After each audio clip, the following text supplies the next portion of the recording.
Dear students, आपने VSL join किया है और यहाँ आकर के 6 घंटे, 8 घंटे, 12 घंटे, 14 घंटे पढ़ाई कर रहे हैं। बहुत अच्छी बात है। आज बुद्ध पूर्णिमा के शुभ अवसर पर आप सभी को बुद्ध पूर्णिमा की हार्दिक बधाई एवं आपके आगामी एग्ज़ाम्स के लिए आपको बहुत बहुत शुभकामनाएं। मेरी कुछ बच्चों से बात होती है तो उनके पास 2-3 तरह की समस्या होती हैं। कुछ का कहना होता है कि सर हम तैयारी करते हैं और तैयारी के दौरान कुछ टेस्ट पेपर भी देते हैं, हमारा टेस्ट पेपर में परफॉर्मेंस कुछ कम हो जाता है और उन्हीं क्वेश्चंस को लेकर के जो दूसरे स्टूडेंट्स हैं उनका परफॉर्मेंस बहुत अच्छा आता है, तो हम कैसे एग्ज़ाम को क्वालिफाई कर पाएंगे। बिल्कुल ठीक बात है, आपका परफॉर्मेंस कम आ रहा है, उनका परफॉर्मेंस अच्छा आ रहा है। उन्होंने अच्छी तैयारी की होगी, श्योर है, इसलिए उनका परफॉर्मेंस अच्छा आ रहा है। आप भी उस तैयारी के स्तर पे पहुंचेंगे तो आपका भी परफॉर्मेंस अच्छा होगा। अब ये आपको आइडेंटिफाई करना है कि आपकी तैयारी में वो कौन से पॉइंट हैं जो आपको कमजोर बना रहे हैं। ऐसा नहीं कि आपके एग्जाम का जो सिलेबस है पूरा का पूरा सिलेबस ही आपका ब्लैंक आउट है। कुछ तो आपकी तैयारी अच्छी होगी, कुछ ऐसे सिलेबस के पार्ट्स होंगे जहां पे आप बहुत अच्छा परफॉर्म कर रहे होंगे, कुछ ऐसे पार्ट्स होंगे, कुछ ऐसे एरियाज होंगे जहां पर आपको तैयारी की जरूरत है। और देखो, ये मेरा ऐसा मानना है कि सिलेबस का कोई भी एक टॉपिक ले लो, किसी भी टॉपिक को ठीक से कंप्लीट करना है अच्छी तरीके से तो मैक्सिमम 3 डेज पर्याप्त होते हैं। 3 दिन में सिलेबस के किसी भी एक टॉपिक को आप अच्छे से कवर कर सकते हैं, अगर वाकई आप मेहनत से तैयारी कर रहे हैं तो। अगर ऐसा नहीं हो पाता है तो यकीन मानिए कि आपके पढ़ने के दौरान आपका दिमाग कहीं ना कहीं कंसंट्रेट नहीं हो पा रहा है। इस चीज को आइडेंटिफाई करिए। तैयारी को शार्पनेस लाने का, आपकी तैयारी में शार्पनेस आए, इसका सबसे बेहतर तरीका है कि आपको अपने कमजोर एरिया को फाइंड करना है और उस पर काम करना है। जिस चीज से आपको डर लगता है, जिस टॉपिक से डर लगता है, उसको ज्यादा कवर करना है, ज्यादा टाइम देना है, ज्यादा अहमियत देनी है। बल्कि होता इसका उल्टा है, जिस चीज से आपको डर लगता है उसको आप पढ़ना ही बंद कर देते हैं। तो इससे क्या होता है, उस चीज को आप पढ़ेंगे ही नहीं तो कैसे कंप्लीट होगा, कैसे उसकी तैयारी होगी। तो घबराइए नहीं, धीरज दिखाइए, धैर्य दिखाइए। और आज गौतम बुद्ध का दिन है, उनसे कुछ सीखिए, उनके जीवन से कुछ सीखिए। किस तरह से उन्होंने अकेले पूरे समाज से लड़कर के एक बेंचमार्क स्थापित किया। आपको तो सिर्फ एक एग्जाम से लड़ना है, केवल एक एग्जाम से, इतना तो आप कर ही सकते हैं ना। और इसी के साथ में आज के लिए कुछ करंट के कुछ पॉइंट्स भी डिस्कस करने जा रहे हैं हम लोग। देखते हैं आप उन पॉइंट्स को।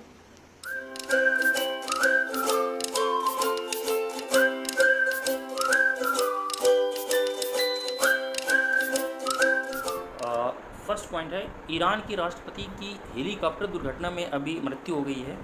तो जब ऐसी कुछ घटनाएं होती हैं तो उनसे रिलेटेड व्यक्तियों के नाम महत्वपूर्ण हो जाते हैं और एग्ज़ाम में पूछे जाते हैं। तो उनका नाम है इब्राहिम रईसी और इनके साथ में ईरान के विदेश मंत्री हुसैन अमीर अब्दुल्लाहियान और प्लस 6 अन्य लोग उस दुर्घटना में मारे गए हैं। तो ये एक तो देश इम्पॉर्टेंट है कि किस देश के राष्ट्रपति की हाल ही में हेलीकॉप्टर दुर्घटना में मृत्यु हुई, तो आपको नाम याद रखना है, ईरान।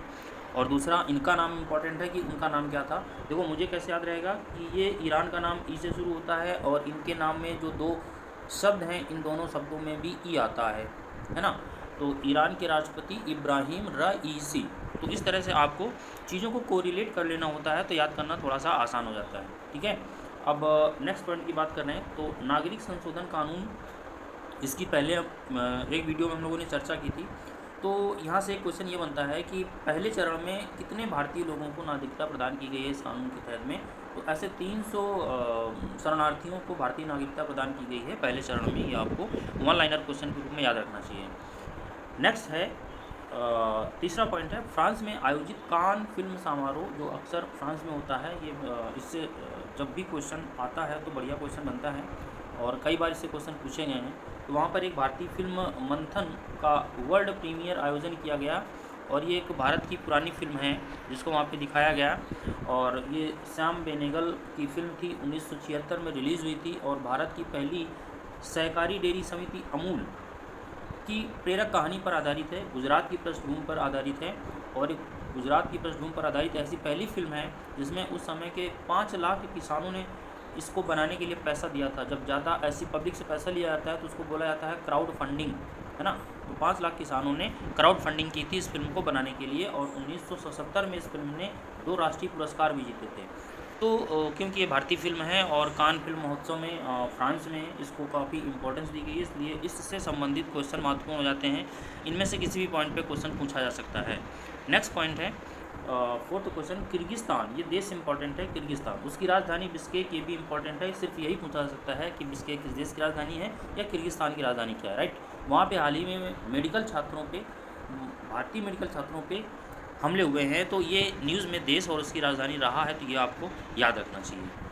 अगला पॉइंट है थाईलैंड ओपन सुपर 500 बैडमिंटन का पुरुष डबल्स का मतलब 2 लोग खेल रहे होंगे पुरुष में, है ना, का खिताब सात्विक साईराज रेकी रेड्डी और चिराग शेट्टी ने जीता हुआ है। तो ये दोनों नाम ज़रूरी हैं, महत्वपूर्ण है, इसलिए आपको ये नाम याद रखना चाहिए। अगर मुझे याद रखना होता तो मैं रेड्डी और शेट्टी ये याद रखता, तो मुझे याद रहता कि थाईलैंड ओपन सुपर 500 बैडमिंटन का पुरुष का डबल खिताब रेड्डी और शेट्टी ने जीते हैं, ठीक है।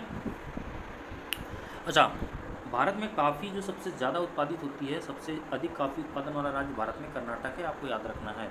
ये इसलिए चर्चा में इस समय है कि काफ़ी के जो अंतर्राष्ट्रीय मूल्य हैं वो काफ़ी बढ़ रहे हैं, तो भारत में अच्छी खासी काफ़ी उत्पादित होती है, तो उन किसानों को फ़ायदा होगा जिन्होंने काफ़ी की खेती जो लोग करते हैं और उनको अच्छा मूल्य मिलेगा, है ना। अगला पॉइंट है प्रोजेक्ट उद्भव। ये मुझे कुछ महत्वपूर्ण लग रहा है कि भारतीय सेना ने एक प्रोजेक्ट उद्भव शुरू किया हुआ है, और इसका प्रोजेक्ट का जो उद्देश्य है वो ये है कि जो प्राचीन सैन्य ज्ञान था उसको आधुनिक सैन्य शिक्षा का हिस्सा बनाया जाए, ताकि हमारी शिक्षा को प्राचीन सैन्य ज्ञान का, हमारी सेना को प्राचीन सैन्य ज्ञान का फ़ायदा मिल सके। अब प्राचीन सैन्य ज्ञान क्या है, जो हम लोग महाभारत और रामायण जैसे प्राचीन ग्रंथों में सुनते समझते आ रहे हैं, वहाँ पे जिन जिन तकनीकों को दिखाया समझाया जाता है, उन सब चीज़ों को हम लोग आधुनिक सैन्य शिक्षा का हिस्सा बनाना चाह रहे हैं। अगला पॉइंट है सा पुरस्कार 2024, नाम इम्पॉर्टेंट है सा पुरस्कार, ठीक है ना। ये अमेरिका में एक भारतीय वंशीय प्रोफेसर हैं श्रीनिवास आर कुलकर्णी, इनका नाम इम्पॉर्टेंट है, आपको रट जाना चाहिए, श्रीनिवास आर कुलकर्णी, ठीक है। आर के बाद क्या आता है एस, एस मतलब बोले तो सा, एस से क्या बनता है सा, ये आपको नाम रट जाना चाहिए। इनको खगोल विज्ञान के अभूतपूर्व योगदान के लिए दिया गया है। ये विधा भी पूछी जा सकती है कि इनको किस क्षेत्र में योगदान के लिए दिया गया है, तो खगोल विज्ञान के क्षेत्र में योगदान के लिए दिया गया। हालांकि ये जो पुरस्कार है ये खगोल विज्ञान, जीव विज्ञान, चिकित्सा और गणित के क्षेत्र में भी दिया जाता है। इस बार का ये पुरस्कार 2024 में श्रीनिवास आर कुलकर्णी, जो कि भारतवंशी हैं, इनको खगोल विज्ञान के क्षेत्र में अभूतपूर्व योगदान करने के लिए दिया गया है। ओके, ये पुरस्कार जो है इसमें 12 लाख नगद इसको दिया जाता है, 12 लाख डॉलर। और इन्होंने क्या क्या काम किए हैं खगोलीय क्षेत्र में, इन्होंने मिली सेकेंड पल्सर, गामा किरण विस्फोट, सुपरनोवा और अन्य परिवर्तनीय या क्षणिक खगोलीय पिंडों की खोज के लिए इनको जाना जाता है। तो इनके इन महत्वपूर्ण खगोलीय कार्यों के लिए इनको सब पुरस्कार प्रदान किया गया है, ठीक है। एक और इम्पॉर्टेंट पॉइंट ये बनता है कि कामी रीता, इम्पॉर्टेंट नाम है, ये नेपाली हैं और इन्होंने 30 बार अपने ही रिकॉर्ड को इन्होंने तोड़ा है। 30 बार बोले तो सर्वाधिक बार माउंट एवरेस्ट पर चढ़े हैं, तो इसलिए इनका नाम ये इम्पोर्टेंट बन जाता है। तो ये आपको याद रखना है। ये थे आज के कुछ करंट अफेयर्स के पॉइंट, और फिर मिलेंगे हम लोग नेक्स्ट वीडियो में। तब तक अच्छे से पढ़िए बिना किसी टेंशन के, और कोई भी स्टडी रिलेटेड प्रॉब्लम्स आती है तो आप मुझे डिस्कस कर सकते हैं, मैसेज कर सकते हैं, वीडियो पे कमेंट कर सकते हैं। हाँ, लेकिन बार बार मैं सभी से कहना चाहूँगा कि ये टाइम जो है आपके लिए बहुत ही प्रीसियस है। इस टाइम को कुछ गैर ज़रूरी हरकतों में इसको मत जाया कीजिए। अभी आप स्टूडेंट हैं और पढ़ना ही आपका धर्म कर्म सब कुछ है, और इसी पढ़ाई से ही आपकी स्टेज बदलेगी, आपके परिवार का, आपका जो स्टेटस है, जो आपकी दशाएं हैं, जो कंडीशंस हैं, जिनको बदलने के लिए आपके पेरेंट्स ने आपको ये पैसा और ये समय मुहैया कराया है, उसका सदुपयोग करिए। ज़िंदगी में दोबारा ये समय आपको वापस नहीं मिलने वाला है, तो इसको मजाक में, हंसी मजाक में और अन्य तरह की बहुत सी गतिविधियाँ जो आप लोग कुछ विशेष तरह के स्टूडेंट्स करते रहते हैं, उन सब को छोड़ करके कंप्लीट एनर्जी टाइम स्टडी पे लगाइए। आप सभी को पुनः बुद्ध पूर्णिमा की हार्दिक शुभकामनाएं। मिलते हैं अगले वीडियो में, तब तक के लिए नमस्कार।